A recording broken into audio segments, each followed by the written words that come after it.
all smiles, right? So thank you so much for joining me. If you have read the caption of this broadcast, kindly read the description of the broadcast as well. Then like it, like that. Share it, because there is love in sharing. Invite your friends, invite your not so friendly friends. Tell everybody that you think should be here. The Amayegun today, Amayegun is live. So if you have done any of that and all of that, thank you. So tonight, we are starting with a sort of a declaration, from a group called Concerned Northerners, but with some known regular faces. And their grouse with Nigeria is, a lot of people have been reacting to what happened in Uromi, Edo State. Those who felt like, it's a fair game because the Fulani terrorists have been wrecking havoc everywhere, in the country. Lives have been lost. And if what happened to these Hausa hunters or traveling hunters pained the North so much, maybe it is time, right, for the whole country to have a conversation around this union. Because according to these concerned Northerners, they consulted with the Arewa Consultative Forum. They consulted with the Northern Elders Forum, which means what they presented as their position kind of have the backing of who is who in northern Nigeria. And what happened? They announced, or should I say, they actually read out the timeline of attacks on Northerners. They used that word Northerners now, without having to say Hausa, Fulani, Ishek. I want to say Shekiri. Anyway, sorry about that. Okay, so all the northern tribes, they are not putting them into one. Okay, I mean, so they're not listing them out to say, oh, they killed the Fulanis here, or they killed Hausa there, and they attacked the Hausa traders here. They attacked, so they listed out what they call the timeline of, the killings of Northerners in the southern part of Nigeria. And with what happened in Uromi, they strongly believe that the Northerners are endangered people in Nigeria. I'm going to play you the video. It's quite interesting. Northerners are endangered people in Nigeria. And under Tifnumbu, it is kind of like obvious. That's how they said it. They said it is obvious that Tifnumbu cannot guarantee the safety of Northerners in Nigeria. And because, again, they said because when they signed up for this union, they signed up with the expectation that Nigeria will protect them or will protect them. If Nigeria is not sure of guaranteeing their protection, there is no point in having any union. That's what they said. They said there's no point in having any union. There's no point in saying you have Nigeria. I said, okay, come on. I'm listening. Go on. They just said a lot, Sha. And from the total talk is that at this point, it won't be a bad idea for the North to break up from Nigeria. They said it too. I'll show you. But the irony of it all, which I find, I found a little bit odd, is that we all know the fakery. We all know the lies formed together called Nigeria. We all do, except for those who are living in denial, because we do have people who are living in denial as well, right? Northern Nigeria. When it is politically convenient, they call it political exigencies. When it is politically convenient for this called Sharia North, middle belt of Nigeria is northern Nigeria. I saw Solomon Dalongi, Abikilorukwe, your former minister of sports. Remember him? During Bokwari's time, first time. Solo is part of the northern concerned citizens. You know, he's from Plateau State, Plateau State, Benue State, Taraba State, states that have been bleeding from the bullets of the Fulani terrorists for more than 10 years now. Somebody from that middle belt is sitting with them to claim to be a northerner, to advocate for what they called injustice against northerners in Nigeria. Don't get me wrong. I personally detest jungle justice because, you see, one thing about injustice is that where the good people keep quiet, okay? And then you allow injustice to pass and go on and on. It's going to be a matter of time before it is going to hit close to home. That's one thing about injustice. It is always going to touch you. That is why you speak up. Don't wait till you become a victim of an injustice before you speak up. Don't do, concern me. They mind my business. Because last, when they are done with those they are dealing with, it's going to be a turn. And there will be nobody to speak up for you. Nobody. That's one thing about, injustice. However, we have seen the part where those who love to claim the biggest North watched as, even right now, if you go to Shina Boko, Abina Boko, right now is bleeding. Benue State is bleeding again in the hands of the Fulani terrorists as we speak. But I have to give it to them, though. They have a way of, throwing their weights around. And then once you have that part, northern Nigeria, so everybody would have to look again and say, okay, what are they saying?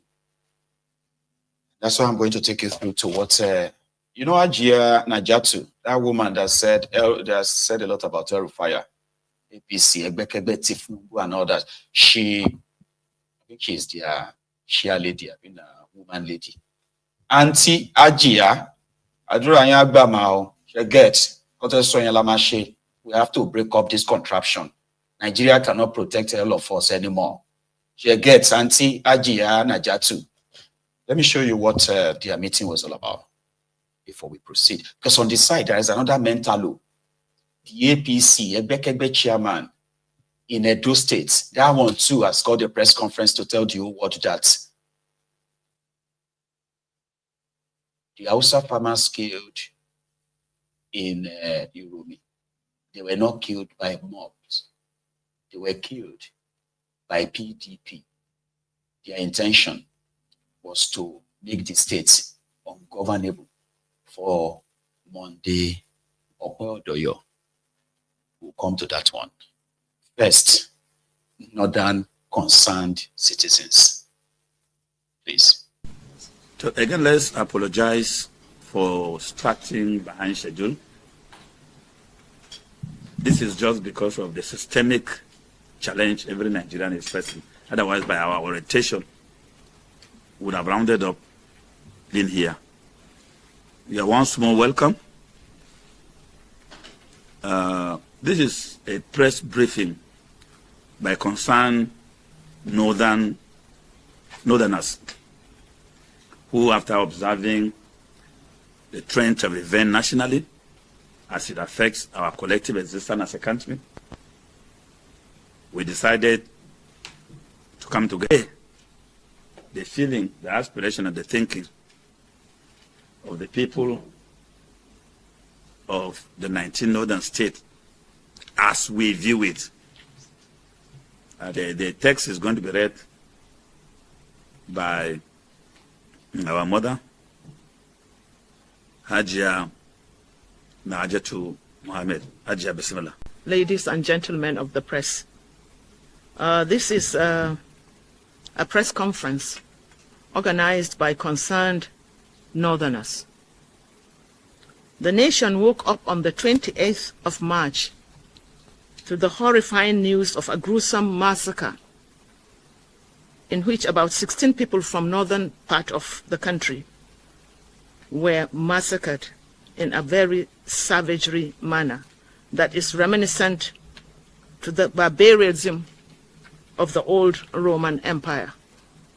We have noted that since the event, leaders have issued the usual condemnation, and security agencies have announced the commencement of investigations, and community leaders have risen up to speak on the atrocity.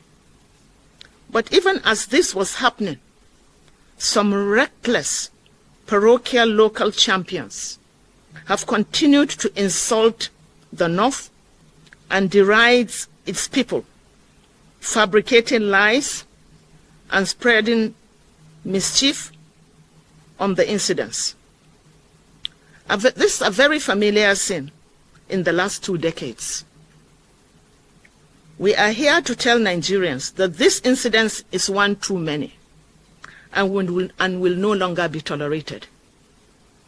We are speaking after due consultations with the Northern Elders Forum and the Arewa Consultative Forum and some Northern professionals, and precisely because we have restrained our youth from reacting and retaliating. For the records, this is not the first time that Northerners have been targeted and killed under several guises and excuses. We recall the event of March 2016, where at the Mile 12 crisis, where Northerners were killed. In the same 2016, another massacre of innocent Hausa traders and settlers in Port Harcourt were killed. In December 2019, in Akure Market, is the Akure Market killing, where Northerners were killed. In Oyo State, at the Iganga, is the Iganga killings in June 2021, where Northerners were killed and their properties were destroyed. In April 2021, in Imo State, dozens of Northern traders and cattle herders were slaughtered in cold blood by some armed bandits. In all of these incidences, the North restrained itself, even as they are far more larger in population than Southerners.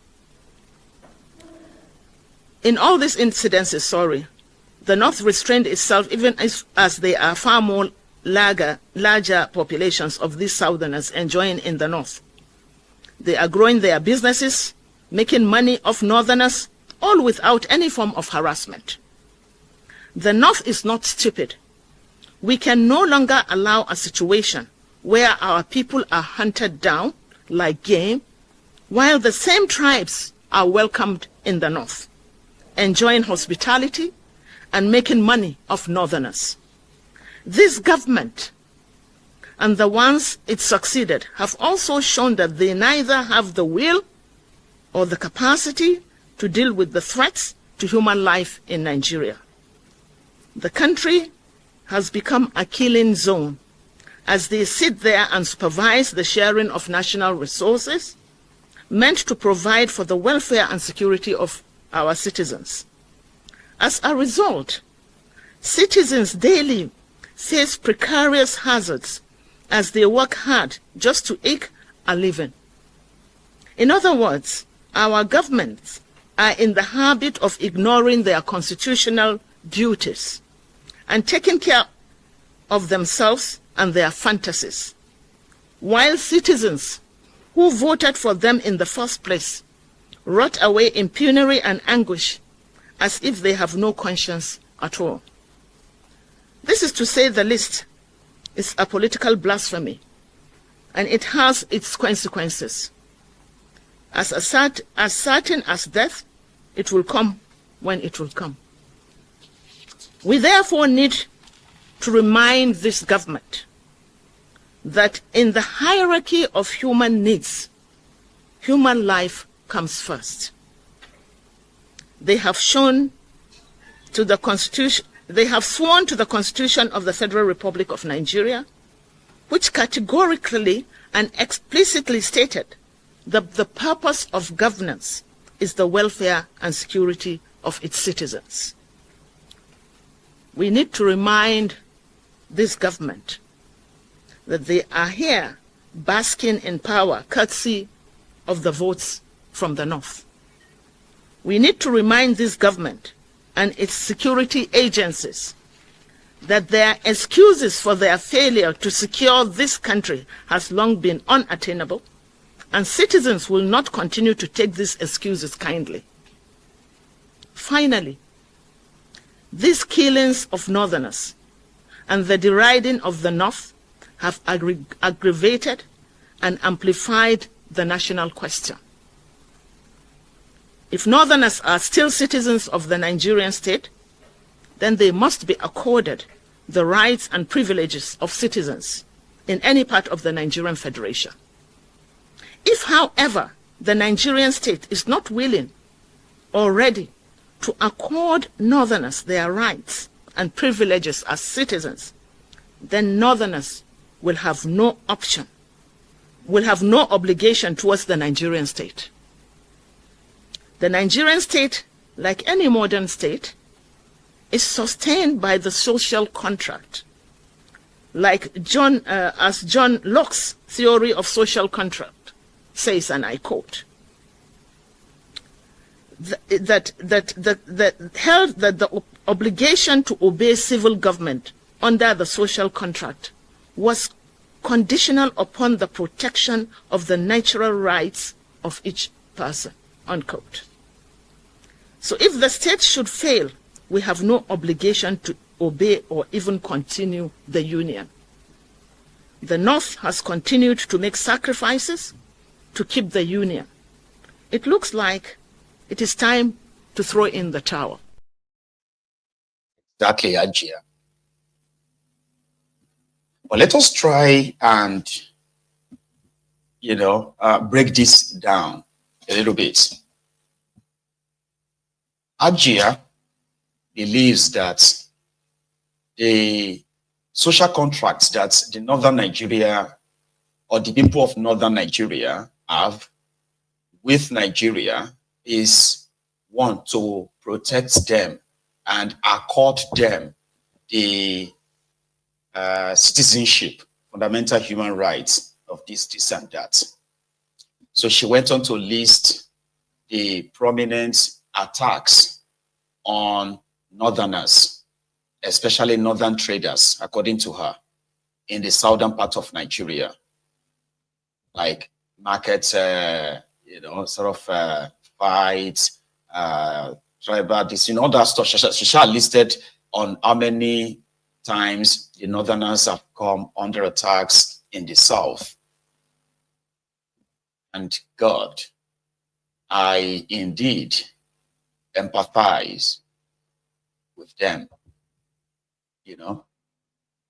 especially those who are victims of these intertribal, ethnic, clashes, where we have had a record of that.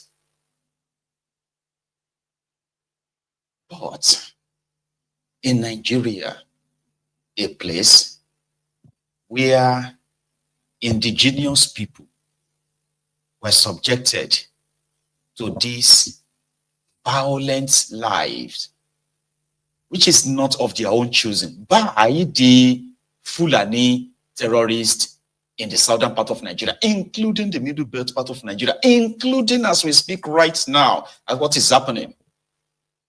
I mean, we witnessed the bleeding, the ravaging, the bleeding of the people, the ravaging of communities, the destructions of lives and properties done by these Fulani terrorists, as well as other terrorists from northern part of Nigeria. On record, we witnessed how Boko Haram's murderous regime did everything to legitimize this murderous jihadist through many means of government to try to want to accommodate them. We should learn how to accommodate our killers. talking about protection, okay, social contract. When the Fulanis, or Fulani terrorists rather, when they ransacked the southern part of Nigeria, and the people started, I mean, their victims started screaming out,